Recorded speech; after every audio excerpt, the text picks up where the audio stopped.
सर्वप्रथम परम पूज्य प्राप्त सिमनी प्राप्त वंदनीय सर्वदेवमयी सर्वतीर्थमयी जगत जननी जगत कल्याणकारिणी चार वेदों को अपने शरणों में निवास देने वाली, रोम रोम में ऋषि मुनियों को निवास देने वाली, अंग अंग में 33 कोटि देवी देवताओं को अपने तन में निवास देने वाली, समस्त सृष्टि की कल्याणकारिणी माँ भगवती गौ माता जी के श्री चरणों में मेरा प्रणाम नमन वंदन। आज पूज्य शिवानंद जी महाराज की 14वीं वर्षगांठ है। इस उपलक्ष्य में पूज्य गुरुवर शिवानंद जी महाराज के चरणों में नमन। यहाँ पर विराजमान सभी भगवाधारी संत महात्माओं के चरणों में मेरा नमन प्रणाम वंदन। और इस कार्यक्रम में उपस्थित सभी गौ भक्त, गौ प्रेमी, गौ रक्षक, गौ सेवक, गौ पालक, समाज सेवी, मेरे पिता तुल्य बुजुर्ग एवं युवा साथी और साक्षात मां दुर्गा रूपिणी भगवती स्वरूपा नारी शक्ति एवं नन्हे मुन्ने बाल गोपाल, आप सभी के हृदय में विराजमान उस परिपूर्ण परमात्मा के श्री चरणों में मेरा नमन वंदन प्रणाम। आज का जो कार्यक्रम है, मैं बहुत धन्यवाद देना चाहूंगा सुनील लाल जी और उनके परिवार जिन्होंने मुझे यहाँ पर आमंत्रित किया और इस वर्षी का जो बीड़ा उठाया है उनको तहे दिल से धन्यवाद दूंगा। बहुत बहुत धन्यवाद दूंगा कि इस धार्मिक कार्य में अपना योगदान दिया उन्होंने, धन जो है सही जगह पर लगाया है। परंतु एक विडंबना वाली बात है, जैसे अभी जैन साहब ने एक बात कही कि गौ सेवा गौ रक्षा हमारा सबसे पहला कर्तव्य है, तो मैं डायरेक्ट आता हूं मेरी टॉपिक पे, जिसका जो विषय रहता है वही बात होती है। तो आज इतनी सारी यहाँ पर जनसैलाब विराजमान है और ये जो कोरोना नाम का जो राक्षस इस हिंदुस्तान में आया है, ये कोरोना नहीं है। सबसे पहले तो मैं आपको बता दूं कि ये कोरोना नहीं है, ये गो रोना है, गाय का रोना। कोरोना नहीं है, गो रोना है, गाय का रोना है। और जब तक इस धरती पर, ये जो धरती है, इस धरती पर जब तक गाय के आंसू बहेंगे, गाय का खून बहेगा, तब तक कोई भी मानव सुखी नहीं रह सकता। भले वो नेता है, मंत्री है, आम आदमी है। जो व्यक्ति जिसने गाय को नकारा है, जिसने गाय को नजरअंदाज किया है, जिसने गौ माता का बहिष्कार किया है, जिसने गाय को लठ दी है, जिसने गाय को कुल्हाड़ी दी है, जिसने गाय को कसाईयों को बेचा है, वो कोई सुखी नहीं हो सकता। मेरे भाई बहनों, कोई सुखी नहीं हो सकता। और आज पूज्य रविशनानंद जी महाराज विराजमान है। पिछले 20 सालों से आपकी गौ सेवा को मैं प्रणाम करता हूं। पूज्य विजयानंद जी महाराज, ये आपके क्षेत्र की बहुत बड़ी, मैं तो कहता हूं कि भगवान ने मुझे भी इस क्षेत्र में जन्म दिया होता काश, क्योंकि मेरे गांव में, मुझे दुर्भाग्य से कह रहा हूं कि मेरे गांव में गौशाला नहीं है जहां मैं पैदा हुआ हूं। तो आप सभी लोग सौभाग्यशाली हैं कि आपके गांव में पूज्य शिवानंद जी महाराज द्वारा इतना बड़ा एक आश्रम बनाकर गए और उसके बाद यहाँ पर जो भी गादीपति आए उन्होंने मिलकर एक गौशाला का निर्माण किया। हम सबकी जिम्मेदारी है भाई बहनों कि हम सबको मिलकर उस गौशाला में अपना योगदान कैसे देना है, कैसे गौ सेवा में सहयोग करना है, कैसे पूज्य महाराज जी का हौसला बढ़ाना है। और ये 400 से बड़ी 1000 बन जाए, 2000 बन जाए, कितने भी गौ माता जी हो जाए, परंतु महाराज जी आपको तकलीफ नहीं आए, इस बात का हमें कैसे महाराज जी को हौसला बढ़ाना, ये चीज पे ध्यान देना है। नंबर 2, मेरा निवेदन है गौशाला के ट्रस्टियों से और पूज्य महाराज जी से, पूज्य महाराज जी गौ भक्त रविशनानंद जी महाराज जी से और सभी संत महात्माओं से कि गौशाला ठीक है, होना चाहिए और गौशाला है वो अच्छा है, परंतु मुझे लगता है कि गौशाला समस्या का समाधान नहीं है। क्योंकि आखिर में ये व्यापारी लोग आज 1 साल से परेशान हैं और आखिर में व्यापारी लोग कमा कमा के यहाँ पर आपको जो सहयोग कर रहे हैं उसके लिए धन्यवाद देता हूं, मगर क्या उनके सहयोग से जिंदगी भर गौशाला को आगे बढ़ाना या गौशाला का निर्माण करना या गौ माताओं को पालना संभव है क्या? नहीं। गौशाला को आत्मनिर्भर गौशाला कैसे बनाना है, इस विषय पर आप सभी लोगों को थोड़ा ध्यान देना पड़ेगा। आत्मनिर्भर गौ माता गौशाला को बनाना जरूरी है। एक गाय हर रोज आपके कम से कम 50-60 रुपए का खर्चा है उसका। एक गाय गौ माता जो है 50-60 रुपए का खाना खाती है, परंतु वो 110 रुपए का आपको देती भी है अगर उसका सदुपयोग करो तो, जानकारी लो तो। गोबर है, गौमूत्र है, गोदूध है, ऐसी अनेकों चीजें हैं। देखिए ये हिंदुस्तान है, ये ऋषि मुनियों का देश है, ये सनातन संस्कृति की जड़ है। यहाँ पर ये विदेशी सर्जन डॉक्टर करने वाले नहीं आते थे, यहाँ पर इंजेक्शनों की जरूरत नहीं पड़ती थी। ये वो भारत है जहाँ पर जरा सी जड़ी बूटी घिस कर लगाने से मरा हुआ इंसान जिंदा हुआ करता था।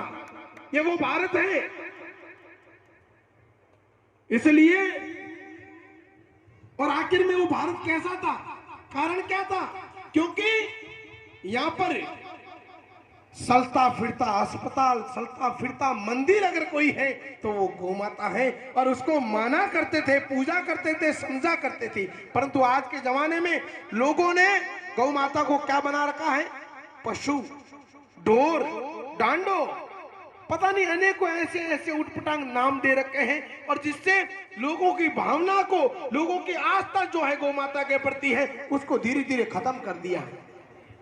मेरे भाई बहनों, गौ माता कभी पशु नहीं हो सकती, गौ माता कभी जानवर नहीं हो सकती, गौ माता कभी डांडा ढोर नहीं हो सकता।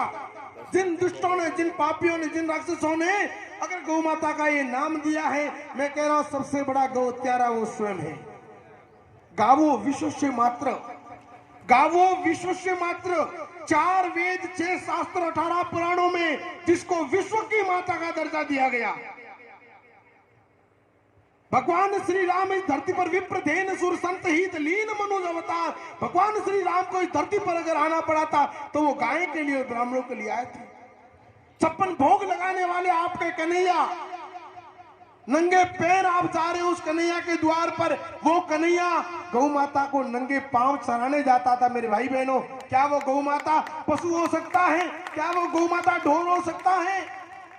जिसके अंदर 33 कोटि देवी देवता विराजमान है, और उस गौ माता जी को हमने घर से बाहर भगा दिया। बोलो, गौ में वसते लक्ष्मी, जिस लक्ष्मी के पीछे हम भाग रहे हैं, धन के पीछे भाग रहे हैं हम लोग। कहीं दुकान के लिए बाहर जाना पड़ा, कोई विदेशों में जाना पड़ा, कहीं कुछ कर रहा है, कोई कुछ कर रहा है, हम लक्ष्मी धन के पीछे भाग रहे हैं। परंतु हकीकत में वो लक्ष्मी अगर कहीं है तो गाय के गोबर में है, जिसको हमने लठ मार के घर से बाहर भगा दिया। एक छोटा सा उदाहरण देना चाहूंगा कि आपकी बेटी बड़ी हो गई, शादी लायक बेटी हो गई, और उस बेटी की शादी यहां से जालोर भीलमाल कहीं दूर कर ली। अब इकलौती बेटी है, माँ का दिल करता है बेटी से मिलने, करेगा, जाहिर है वो। परंतु शादी के बाद तो बेटी को ससुराल में रहना चाहिए, शादी के बाद में बेटी ससुराल में ही रहेगी और रहना भी चाहिए। परंतु माँ है जो नहीं मान रही, माँ जो है वो नहीं मान रही कि मुझे मेरी बेटी से चाहिए। अब 1 दिन लेकर आए, 2 दिन लेकर आए, बेटी शादी के बाद में मायके आएगी, 2-4 दिन, 6 दिन रहेगी, वापस कहां जाएगी? अपने ससुराल में जाएगी, पति के पास। परंतु अगर उस बेटी को हमेशा के लिए माँ के पास रखना हो तो हमें क्या करना पड़ेगा? जमाई साहब को घर जमाई बनाना पड़ेगा। बात तो गलत तो नहीं है कि भाई जमाई साहब का भीलमाल में बिजनेस है, आ जाओ साहब आपका दादान में हम लोग दुकान खोल के दे देंगे, एक गाड़ी ला के दे देंगे, आप यहीं रहो, तो आपकी बेटी, हमारी बेटी भी यहीं रहेगी और हमारा मिलना जुलना हमेशा जारी रहेगा। परंतु हम लोग इसको नहीं समझ पा रहे हैं कि इस लक्ष्मी रूपी बेटी को हमने पहले घर से विदा तो कर दिया, इस लक्ष्मी रूपी बेटी को वापस अपने घर में लाना है तो भगवान कन्हैया रूपी, भगवान विष्णु रूपी जवाई को घर जवाई बनाना पड़ेगा आपको। और वो घर जवाई कब बनेगा? जहां गैया वहां कन्हैया, जहां गैया वहां कन्हैया। पहले अपने घर में गाय लाओगे तभी आपके घर में भगवान कन्हैया आएगा।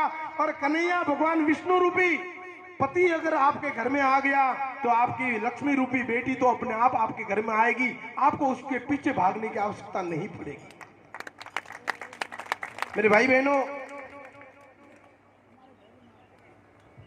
आप सभी लोगों से मैं निवेदन करना चाहूंगा कि जिन जिन लोगों के घर में गौ माता नहीं है, आपसे हाथ जोड़ के निवेदन करूं कि कम से कम एक गौ माता का पालन पोषण अपने घर में करें। एक गाय, देखो आज हमारे पास गाड़ी रखने के लिए जगह हो सकती है परंतु गाय के लिए नहीं मिल पाती। माना कुछ लोगों ने राजस्थान छोड़ दिया है, हमेशा के लिए वहां शिफ्ट हो गए हैं, वहां उनको फ्लैटों में रहते हैं, रखने के लिए जगह नहीं है, तो उनके लिए भी एक विकल्प दिया है भगवान ने। जो लोग बाहर रह रहे हैं, साउथ में अपना कामकाज लेके बैठे हैं या कहीं पर भी कार्य कर रहे हैं, वो लोग घर में गाय नहीं पाल पाते, मगर उनके लिए एक विकल्प दिया है कि गौ माता जी के गोद चले जाओ। आजकल लोग कहते हैं कि एक गाय को गोद ले लो, मां को कभी गोद लिया नहीं जाता। मेरे भाई बहनों, मां के तो गोद जाया जाता है। इसलिए एक गौ माता के गोद चले जाओ। यहाँ पर 400 गोवंश पल रहे हैं। 400 में से मुझे लगता है कि अगर 400 ऐसे बेटे तैयार हो गए जो उन गौ माता के गोद चले गए तो इस गौशाला में कमी आएगी। एक भी गाय भूखी मरेगी क्या? गाय पलेगी गौशाला में। गोद जाने का मतलब है कि गाय पलेगी गौशाला में, परंतु उसका सालाना जो खर्चा है, गौ माता का जो साल का जो खर्चा है, उसका एस्टिमेट लगाकर आप यहाँ पर जाके जमा करवा दो गौशाला में कि आज से गौ माता, मैं इस गौ माता के गोद चला गया और ये मेरी मैया है, इसका सारा खर्चा मैं उठाऊंगा। तो मुझे लगता है कि अगर 400 गौ भगत तैयार हो गए तो 400 गौ माता जी के गोद चले गए, क्या गौ माता भूखे मरेगी? एक दिन का 60-70 रुपए, महीने का ज्यादा से ज्यादा 2000 रुपए, 2100 रुपए लगेगा। एक व्यक्ति रोज का पान बीड़ी तंबाकू गुटखा खा के 100-500 खर्च कर लेता है, परंतु रोज का अगर 100 रुपए गौ माता के नाम पर डाल दोगे ना, तो मैं कहता हूं कि आपकी गांव की गाय भूखे नहीं मरेगी। अगर जब तक आपकी गांव की गाय भूखे मर रही है, आपकी गांव की गाय खेतों में डंडे लट कुल्हाड़ी खा रही है, आपकी गांव की गाय आंसू बहा रही है या आपकी गांव की गाय कटने जा रही है, तब तक आप बलि 50,000 का चंदा दो, रसीदे फड़वाओ, दान करो, दक्षिणा करो, पूजा करो, जब तब धर्म नेम, ये यात्रा, तीर्थ यात्रा, 4 धाम कुछ भी कर लो, सब कुछ फैल है, सब कुछ विफल है। जब तक आपके गांव की गाय सुरक्षित और आनंदमय नहीं रहेगी, तब तक आपका किया हुआ पुण्य कोई काम नहीं लगेगा। इसलिए मेरे भाई बहनों, सभी से मेरा हाथ जोड़ के निवेदन है कि ज्यादा से ज्यादा लोगों को, देखो सबसे बड़ी बात यही है कि गौ माता जी जो है वो सनातन धर्म की जड़ है। आज इस देश में अगर बेटियों का बलात्कार हो रहा है, अगर कहीं अपहरण हो रहा है, लूट हो रही है, भ्रष्टाचारी हो रही है, दुराचारी हो रही है, अत्याचारी हो रही है, तो सब चीज की जो मेन जड़ है वो है गौ माता। आज गौ माता दुखी है, गौ माता परेशान है, गाय कटने जा रही है, इसलिए ये सारे चीज पाप बढ़ गए हैं लोगों के अंदर। जिस दिन गौ माता सुखी हो जाएगी, सुरक्षित हो जाएगी, आप सभी के घरों में गौ माता रहने लग जाएगी, उस दिन ना आपको तकलीफ होगी ना इस देश को संकट। सनातन संस्कृति की जड़ गौ माता है, इसलिए हमें सबसे पहले इस जड़ को बचाना है।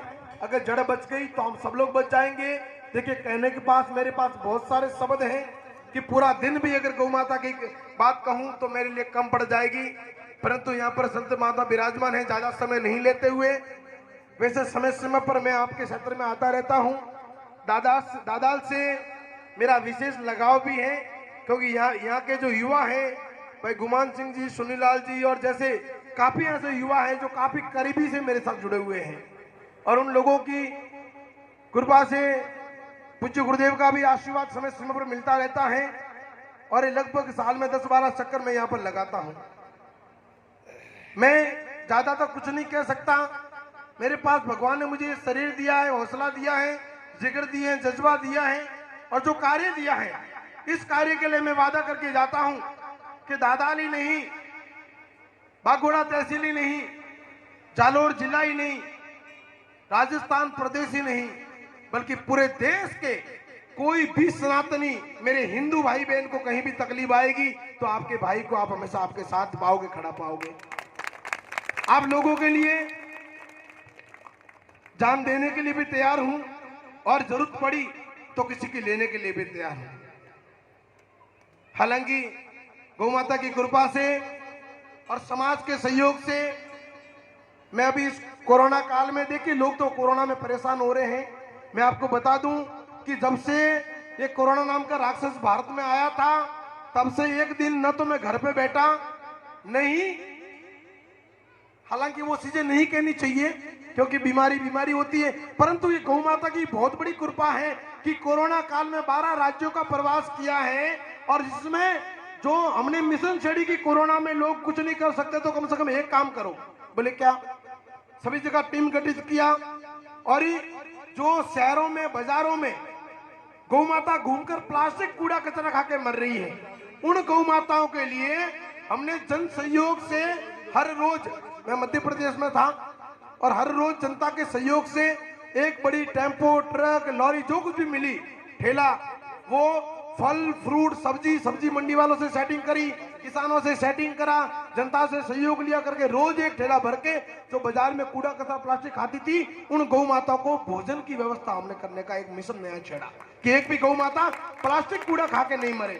और ये जनता के सहयोग से सफल हुआ। मेरे फेसबुक पेज पर लाइव भी मैंने डाला था कि लोगों ने देखा है 7 बजे से 11-12 बजे तक हम डेली ये कार्य करते थे और एक भी दिन घर नहीं रहा।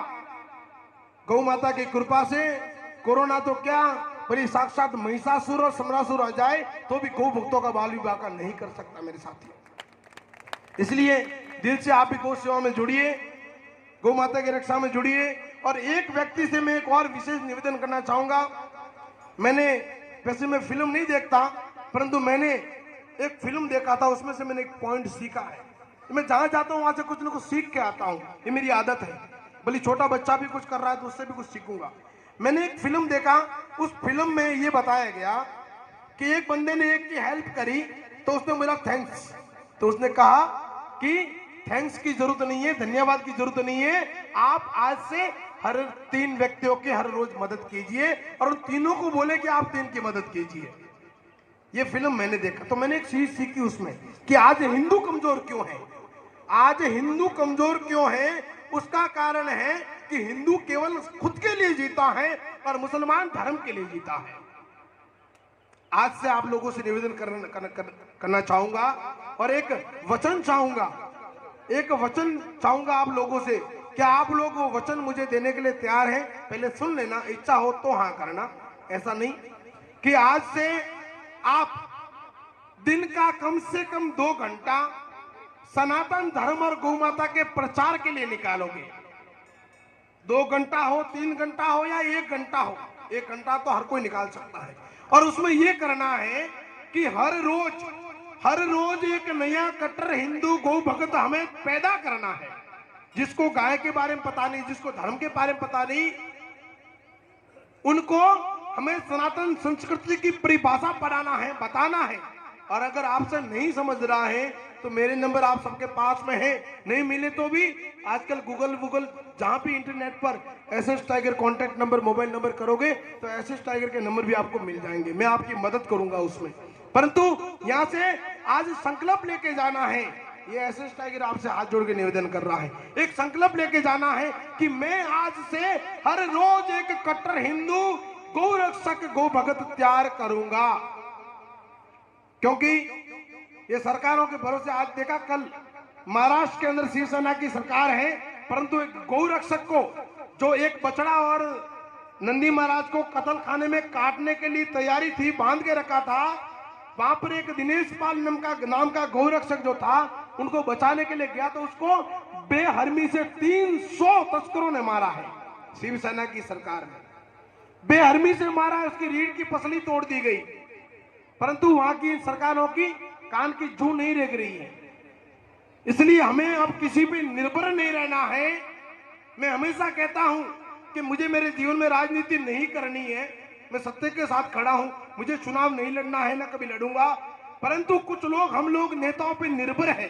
अरे मेरी पहचान तो एमएलए से है, मेरी पहचान तो सांसद से है, अरे मैं तो सीएम साहब का खास हूं, मेरे मौसा जी सीएम साहब के साथ में रहते हैं, अरे वो एसपी साहब तो मेरे जीजा जी हैं। ये खाकी वाले और ये खादी वाले, इन लोगों पे विश्वास कर लिया तो आप ना आपका परिवार बचा पाओगे, ना आपका धर्म बचा पाओगे। ये मेरा अनुभव आपको बता रहा है। इसलिए हमेशा कहता हूं मैं कि अंधे मंत्री गूंगे नेता, अंधे मंत्री गूंगे नेता ये खादी वाले, और अपंग सारे अधिकारी हैं ये खाकी वाले। अंधे मंत्री गूंगे नेता, अपंग सारे अधिकारी है, संसद में हत्यारे बैठे, हाथों में जिनके आरी है, बहुत काट दी गाय हत्यारों, अब तुम्हारी बारी है। ये चीज मैं हमेशा कहता हूं। इसलिए अगर गाय को बचाना है, सनातन धर्म को बचाना है, अपनी बहन बेटी को बचाना है, तो हम हिंदू हैं और हमारे पूर्वज कौन थे, हमारे पूर्वजों ने क्या क्या इतिहास रचा है, हम उनकी संतानें हैं। 2 मिनट के लिए शांत से मौन रहकर बैठकर सोचो कि जिन्होंने मुगलों की तलवारों के आगे अपना सर नहीं झुकाया, सर नहीं कटवाया, धर्म परिवर्तन नहीं किया, जिन्होंने अंग्रेजों की बंदूकों का आगे धर्म परिवर्तन नहीं किया, डटे रहे, लड़े, मर गए, मगर धर्म परिवर्तन नहीं किया, हम सब उनकी संतानें हैं। और आज हम ये 2 कौड़ी के लोग हमें डरा रहे हैं, धमका रहे हैं, जो खुद डरपोक है। मंदिर है, मेरे मुंह से निकल जाएगा इसलिए मैं क्षमा चाहूंगा, क्योंकि मैं एक कट्टर हिंदू हूं और उन जिहादियों का सबसे बड़ा दुश्मन अगर कोई है तो मैं हूं। कोई नफरत अगर मुझे है तो सबसे ज्यादा किसी से नफरत है तो उन जिहादियों से, उन आतंकवादियों से। उनका आर्थिक बहिष्कार करो, ये मेरा हाथ जोड़ के निवेदन है। आर्थिक बहिष्कार करो, उनका आर्थिक बहिष्कार, लेना देना, सामान लेने देना बंद करो, ये आपसे हाथ जोड़ के निवेदन करूंगा। धन्यवाद। जय गौ माता, जय गोपाल। और मेरे इस उद्बोधन के दौरान मेरी बात का किसी को बुरा लगा है, किसी की भावना को ठेस पहुंची है, किसी को तकलीफ हुई है, तो कोई बात नहीं, मैं माफी नहीं मांगूंगा, क्योंकि मैंने जो कहा है सच कहा है, और सच कहने के लिए पूज्य गुरुदेव भगवान कहते हैं कि माफी मांगने की आवश्यकता नहीं रहती। धन्यवाद। और अंत में कहूंगा कि जिंदगी रही तो फिर मिलेंगे, जिंदगी रही तो फिर मिलेंगे, वरना हिंदू हैं, हरिद्वार में जरूर मिलेंगे। जय हिंद, जय भारत।